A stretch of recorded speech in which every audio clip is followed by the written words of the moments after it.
Alors, mon avis tranché, c'est pour parler d'un événement très important dans les mouvements d'émancipation des quartiers populaires, où récemment, il y a eu un événement organisé par certaines personnes que je connais, que je considère être mes amis, mais dont je ne partage pas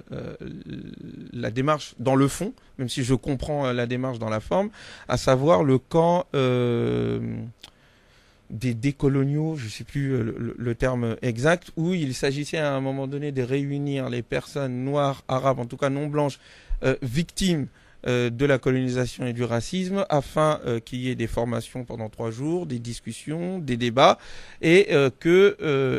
il y aurait en tout cas eu l'idée d'exclure les blancs, parce que nous serions sous domination blanche. C'est une discussion que j'avais déjà eue avec Siam Asbag, que je salue. Je salue le travail, je comprends l'effort, je partage l'objectif de lutter contre le racisme de manière plus efficace qu'SOS Racisme, parce que je pense qu'SOS Racisme était une vraie arnaque qui nous a fait perdre du temps et qui nous a volé notre marche. Mais en tout cas, l'idée de dire que le racisme, c'est juste une question morale, de dire c'est pas bien, c'est pas suffisant. Il faut se donner les moyens politiques, économiques et culturels pour lutter efficacement contre le racisme et contre les discriminations. Et ça, je suis tout à fait d'accord sur cette partie. Par contre, toute stratégie qui va à l'encontre de l'objectif est une faute en matière de tactique qu'on paye d'une manière ou d'une autre.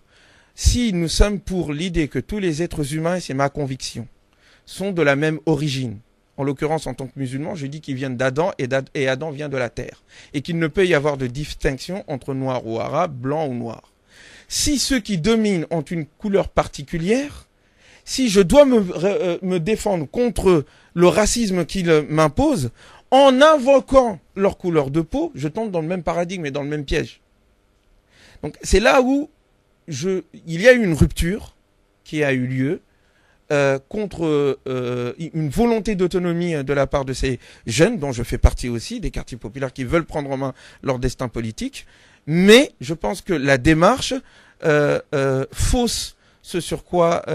nous nous battons. Moi, je veux la fraternité humaine. Et une fraternité humaine qui part du principe que nous sommes d'abord des Noirs, nous sommes d'abord des Arabes, et que pour pouvoir nous retrouver entre nous, parce que quand il y a des Blancs, on n'arrive pas à bien s'exprimer, je pense que c'est une erreur